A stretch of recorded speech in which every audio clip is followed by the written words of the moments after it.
Welcome to Put What Where, Why, and How. I am your creative organizer, here to chat about all sorts of topics revolving around organizing and making life simpler.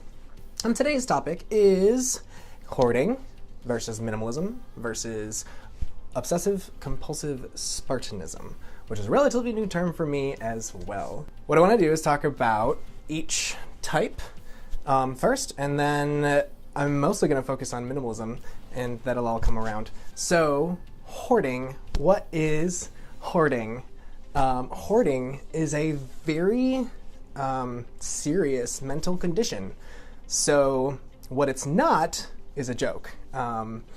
There's a lot of people that will poke jabs at the hoarding thing, but there's a very serious mental condition that will cause you to obsess over stuff, having stuff, not letting things go, to the point where it actually becomes detrimental to your health. So that is when it's considered hoarding, when it becomes a hazard or dangerous to you or the people that are sharing your house. So that's what a hoarder is. That might not be a surprise because of the television show and all that jazz. The very opposite end of that spectrum, the other extreme, is Obsessive-Compulsive Spartanism. Now, Spartanism is just really hardcore self-discipline. So having a Spartan, because they were designed as Spartans to fight 300 people and kick people into wells, as Andy Witt had said it. So Spartanism is very strict self-discipline. Obsessive-Compulsive Spartanism is a term that's been revolving on the internet that refers to people that are basically the opposite of hoarding. And they are obsessed and get a high off of discarding things, even to the point where they're getting rid of their lamps and their sofas, and they're just sitting on the floor. It becomes a real problem in either direction. So if you're over consuming and surrounding yourself with stuff, it becomes a hazard. And if you're under consuming and you're just trying to live off of literally nothing, that's its own problem. So you don't want to be on either sides of that spectrum. I would hope nobody would want to be there. And even hoarders won't consider themselves hoarders because they don't see it as a problem, which is where hoarding becomes a problem, is when you don't see it as a problem. Oops, hopefully I'm not hitting my mic. I got a new mic for my iPhone, so you can hear me better, which is cool. Hello, Andy. Yay! I just mentioned you, Andy. The joke about the Spartans kicking people into wells. So that's hoarding and overcompulsive Spartanism, two ends of the spectrum. Then we have minimalism. And there's a lot of stuff that revolves around the term minimalism, and I asked earlier this week, or last week, what people thought of the word minimalism, how they made it, how that word made them feel, and stuff like that. But the word that popped up the most was peace of mind. When you strive for minimalism, then, I just realized my door is open. I can't close it. I'm hooked up to my new microphone. Whatever, you get to see my dark hallway. The word minimalism is apparently it piques a lot of peaceful thoughts and things like that, and you think about the simple life and stuff like that. So that's the goal of minimalism, is to make your life more simple. And there were some other thoughts about I feel I need to get rid of stuff to consider myself minimalist. I consider myself to be a minimalist, and what I will say is there's no right way to be a minimalist. You can do it wherever the bar is for you that is healthy for you. So minimalism is really just getting not allowing things in your space or in your circle, whether they're intangible or tangible, not allowing those things to impact you negatively. So if there's something in your environment or in your daily life or whatever that is ultimately not giving you life, and it's more so taking life away from you, then it's above the minimalism line. So living with less is not always about living with less stuff. It's about living with the right amount of stuff that serves you. So you need the stuff that you have to serve you, and if it doesn't serve you, then you should let it go, because it's only going to negatively impact your environment, your mental health, your finances, your time. So really the benefits of minimalism are more time, more money, because less spent. You know where things are because you have kind of an inventory of all the stuff that you have because you have less to keep track of. And if you're really forgetting that you have stuff, then you probably aren't using it and therefore don't need it. And it's, again, just kind of filling up space for you. Now, what I thought was really interesting is right before I came on, there was a conversation happening on my wall that a friend posted about minimalism being a privileged thing. And that's the privileged conversation is very interesting to me. Being a white cis male, I am innately more privileged than most people because of things that I didn't choose to be, but I am. And the conversation was actually really, really good. They talked about, Michael was trying to clarify, where is the privilege in this? Why are people calling minimalism privilege?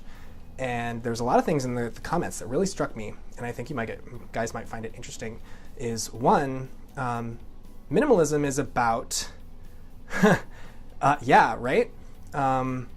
Few things equals privileged. So there's this idea that if you are minimalist, it's actually, there's this kind of elite feeling to it, where you have very few items, but they're very expensive. And you think about like the magazines of minimalism, and they're like very perfect, staged, whatever, perfect spaces, and they look rich, really. Like there's like not a lot of stuff, but what's there is just so shiny. So there's that idea, and then you have like the people that can't afford stuff, so they literally don't have a choice to be a minimalist. They have to live with what they have, which is very little, and they might have literally the same amount of stuff, but they don't have the choice to have that amount of stuff. And that's kind of where it seems like the privilege is coming in. Is I have more thoughts about, like, I don't think that's necessarily a bad thing that you're choosing to be a minimalist and you have the ability to choose. Like, God bless you for having the ability to choose. And I think the reason why you choose is really where it becomes a problem or not, because a lot of people, at least in my circle, are choosing to be minimalists because of all the things that you save, but one of the big things is Mother Earth. The less you consume, the less your footprint is, and therefore making the least amount of negative impact on Mother Earth. So I got comments from Andy. Let's see. I think it's a tipping point in life where you either struggle to afford or don't struggle to have anything. To me, they're viewing it from a privileged lens. So, Andy, would you be willing to jump on? I don't know if I can do this. We were on the conversation of like minimalism and privilege. What was your thought about that? Because you said some things. I want some clarification on what you were thinking. Yeah. To me, I think sometimes people confuse the privilege aspect of it because they go, okay, minimalism, throwing things away, right? Okay, well, I can't afford to throw things away. They must have enough money that they just can throw stuff away. That would be cool, but I don't have that ability right now. And I think it's kind of missing the point. And the point of minimalism for most people that I understand is either achieving some sort of, I guess, X kind of hypothesis, which is either if I eliminate stuff, I'm going to have less brain fog, I'm going to have less, clutter, things to clean, stuff to pay attention to during the course of the day, stuff to maintain. Like if you have like 3 cars, like I would like to have, and that's a lot of car maintenance. I'd still want them, but that's like, just different things to consider, right? So Or even like my dog, right? Like, I don't know, she'll come over here eventually, but she, like, if I have 7,000 toys of hers, she uses one toy every day. So your dog's a minimalist. Yes, Just like despite my best efforts. So, you know, it's like, okay, cool. Well, can I trim out all the toys that she hasn't played with for a year? Could I give them to another dog who gets hyped every time it sees a new toy? For sure. And like, there's like, you know, just weird different lenses that you can put on it. And I think sometimes people get stuck in a, hey, this is a physical money prospect, and either I have the ability to do something or not. But at least that's what I see from that perspective. And I mean, fair enough. Like, struggle for money is real. Like, we all know that. And no one here is trying to say otherwise, I don't think. Yeah. I'd say my most recent adventures with finances have led me down a path of minimalism because I just can't afford as much as I used to. And I feel like if I get back into the swing of things where I feel like I can afford things again, with this new experience, I don't think that I would use the money to buy stuff. I would use it to buy experiences, go travel, and you know, if I buy things, it'd be very specific and infrequent.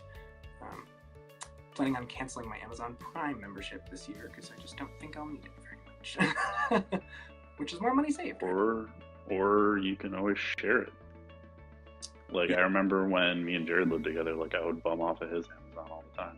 Oh, yeah. So, right. So, I mean, you know, even if you want to be minimalist and you don't want to take away some creature comfort, find a way to make it attainable with someone else who has a similar mindset. Yeah. Mm-hmm. Like, I mean, a lot of minimalism is people utilizing and sharing stuff. Like, for example, like if I need to, you know, go do, here's a good example, Mike. So my parents live across the street from your parents, right?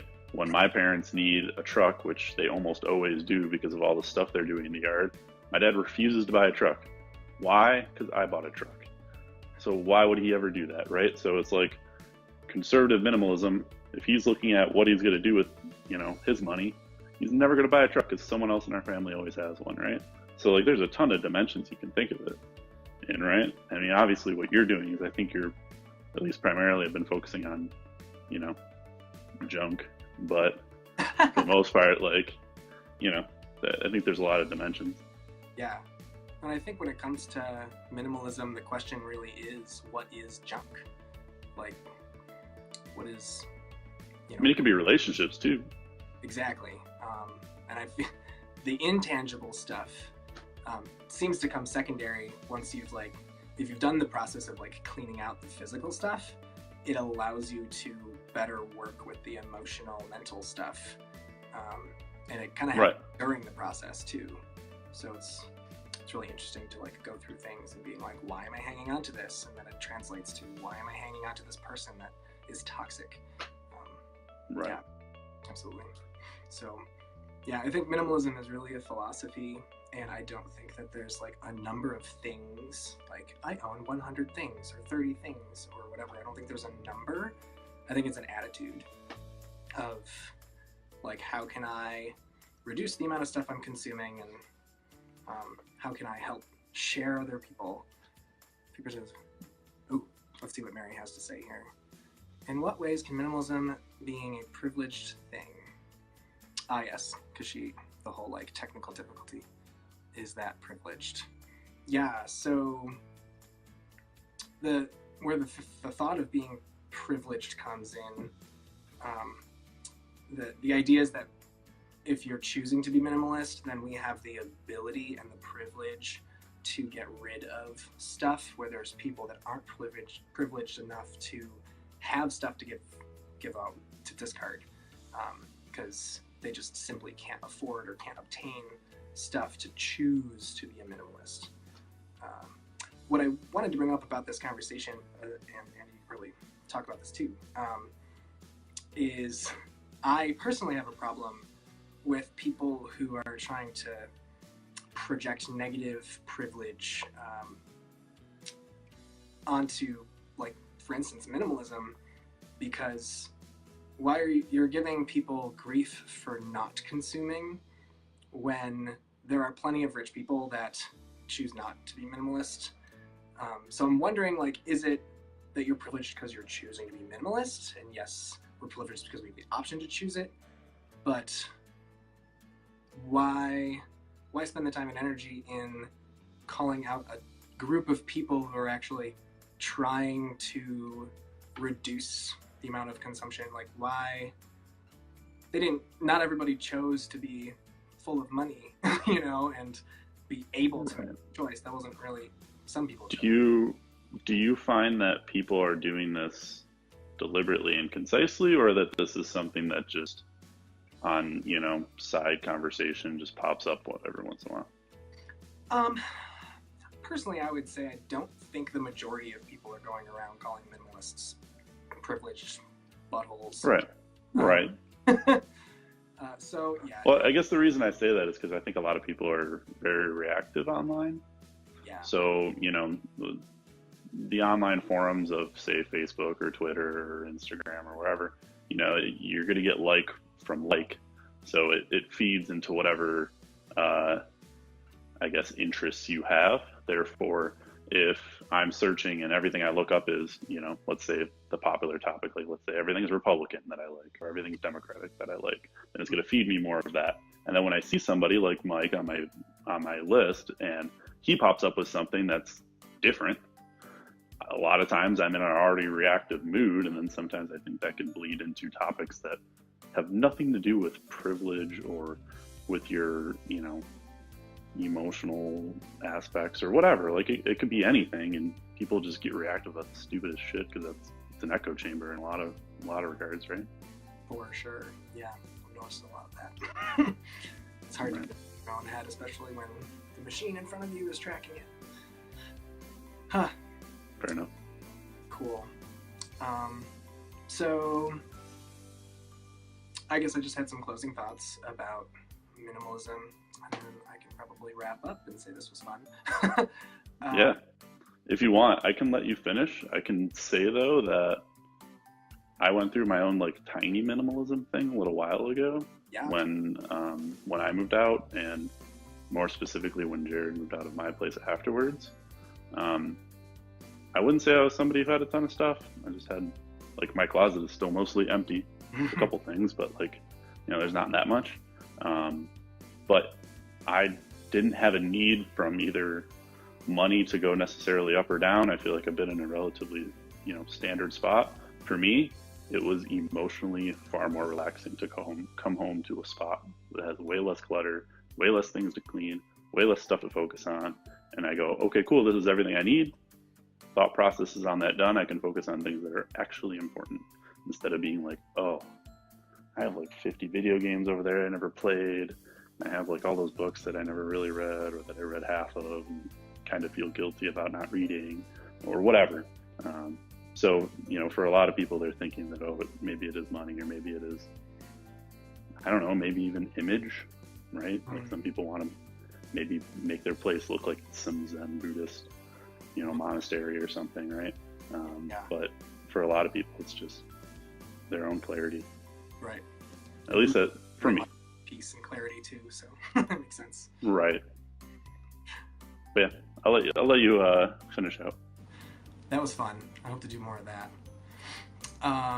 So I think Andy hit the nail on the head with the decluttering, really about removing what's not important so that what is important is revealed. And I hope that most people find, and studies do show, that people live longer and happier if they have deep relationships with other people. So when it comes to clearing out the stuff, I think it really comes down to like who is in your circle and how strong those relationships are, not the items. And if you're prioritizing items, then the people around you will probably be very hurt. Although my dad does say that his Corvette is his third child. Although we come first. Anyway, so closing thought about minimalism.